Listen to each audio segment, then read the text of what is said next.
This is take 4. We're having a little technical difficulty today. Yeah, I tell you. Well, it's too hot. I mean, it's- that's one of the yeah. reasons we're so Yeah. casual today. It's 90 outside, and we've really wanted to get back in the studio and share some more information Yes. with you who hopefully will be reading the book, Dying 101, A Candid Conversation on Terminal Illness. Today, we wanted to talk a little bit about the challenges with care and the challenges with getting care. Correct.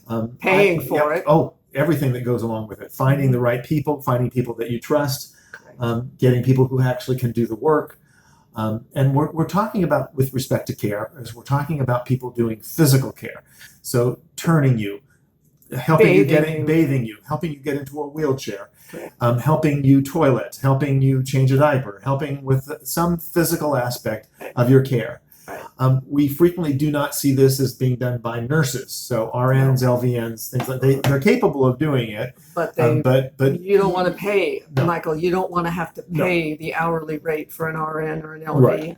Right. Unless and even then, if you've got very specific medication that needs to be administered, you can have a traveling nurse come in and take care of that, usually through some kind of a medical program that you're working with, some kind of home health. They will then send the person that's needed.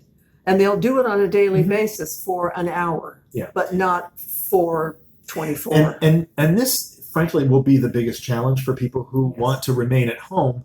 One is because they may not have enough financial resources, they may not have the physical resources, or a family member who can do this. And so a lot of what drives this decision is the availability of resources. Right. And even if you do have resources, what happens is you're never going to have enough. Whatever you think you have, you can double and triple and quadruple it, depending on your situation and the length of time that you are physically damaged. I'm going to just use the general term. So we've got a real problem, not only here, but worldwide, on caregiving. You have to have a certain temperament, you have to have certain abilities, even if it's limited licensure. You have got to be prepared as an employee, not an employer, but an employee, to be able to go into those kinds of environments and take care of those individuals.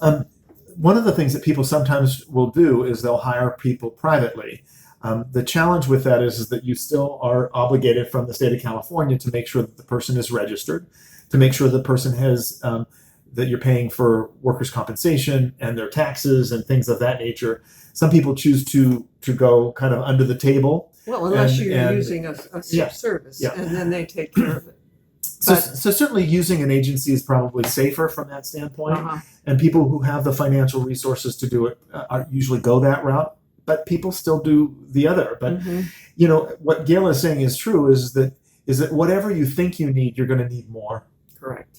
And as your condition progresses, you'll need more even then.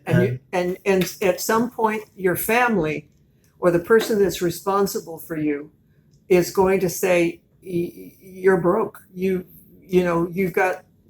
down to limited resources. And then those kinds of decisions become life and death. So what we're trying to enlighten people about is preparation. Preparation among family and friends. If you do not have any close friends, use your community resources. Whatever, and maybe have to make the decision to go into, Michael was discussing with me earlier, a board and care situation where you basically turn over all of your Social Security. Well, actually, in a board and care, you're paying privately, and the cost is going to be different if it's a shared room or a private room. Correct. Location is always going to be the issue. If it's overlooking, the ocean, or has some other a nice view, is going to be a little more expensive. A lot more expensive. And the thing is that we're sharing this with you because we're coming upon an age that I think is really going to challenge everything. We've got the baby boomers who who are aging, Yes. and who are beginning to impact the healthcare system in ways that we knew was coming. There are We knew 20, 25 years ago, Michael. we knew a long Yeah. time ago, and so some people have prepared for it, and some people have not. Correct. And it will determine, the quality of your life based upon how well you've prepared, or what you're willing to accept. Exactly. Because if you're able to do a lot of the care for a family member who is ill, and you don't have to hire care, you just have to maybe feed the person and give them housing. But that's usually how it's been done in a lot of families over the ages, is that someone takes off on work and becomes the full-time caregiver for grandma, for mom, for dad. And that is how it works. And Michael, we have got 3 generations now where people have made decisions not to marry, not to create a family, have separated for whatever reason from their family of origin. And these people have to plan and think a little differently than absolutely. those that, and then you've got to hope that what you've created, you've done a good job with, because they want to come in and help you. Mm-hmm. We have seen situations over and over and over again where maybe a lifestyle decision has fractured a family. So, all of these issues have to be addressed.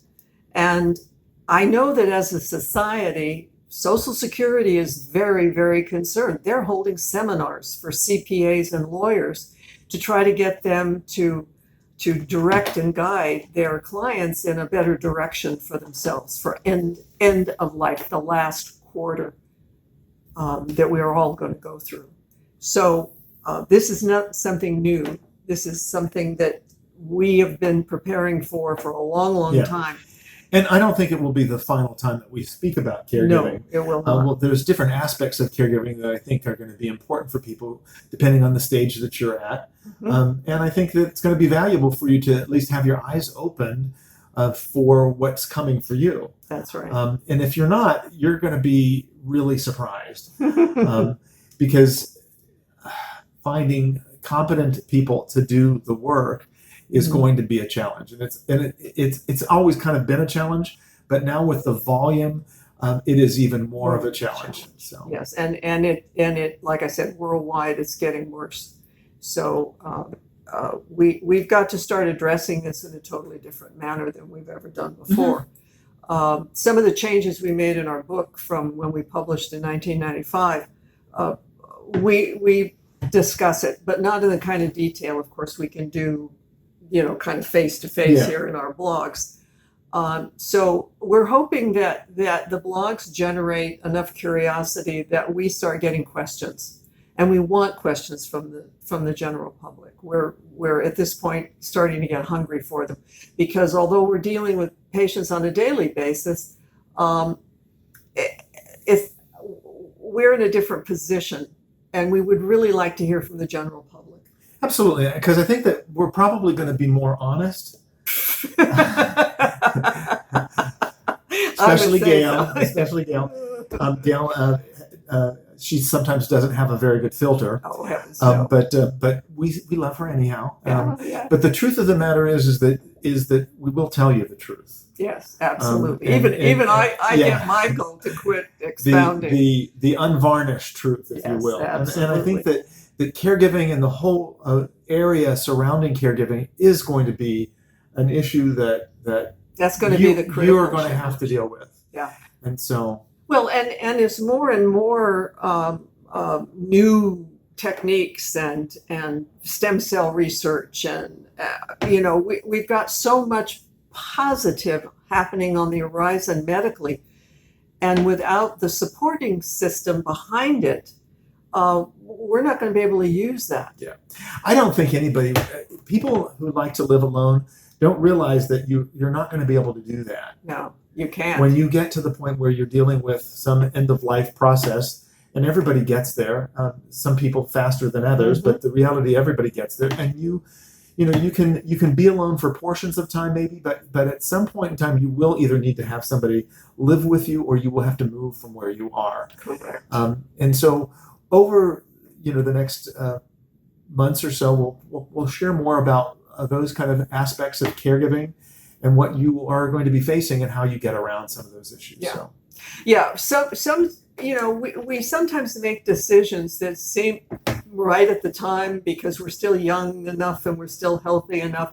But I have seen more retirees pick themselves up because, oh well, I can't afford to live here anymore, Mhm. or I want to be in the wilderness, in the trees, in the whatever, and they've marched away from established families and close friends. And old people like me, I'll exclude Michael here. You can't afford to do that when you get into your 60s and 70s. When you stop and think about it, it's really stupid. If you want to do it when you're younger, so that you have the time to reestablish yourself wherever it is you're going. And I know, you make plans and your kids move away. I mean, you can't do anything about that. But at some point, you have to be willing to go where they are. Mhm. And I can't leave my home. Excuse me? It's not that you can't, you don't want to. You don't want to. And it's understandable. And I think that we will tell you these kind of things because we've experienced an awful lot with how We have patients seen and families have dealt with this issue. So. The damage and the horrible, horrible suffering that occurs Mhm. when these kinds of things are not really looked at realistically. Mhm. And we're kind of getting tired of doing this 1 and 2 patients at a time and 1 and 2 families at a time. So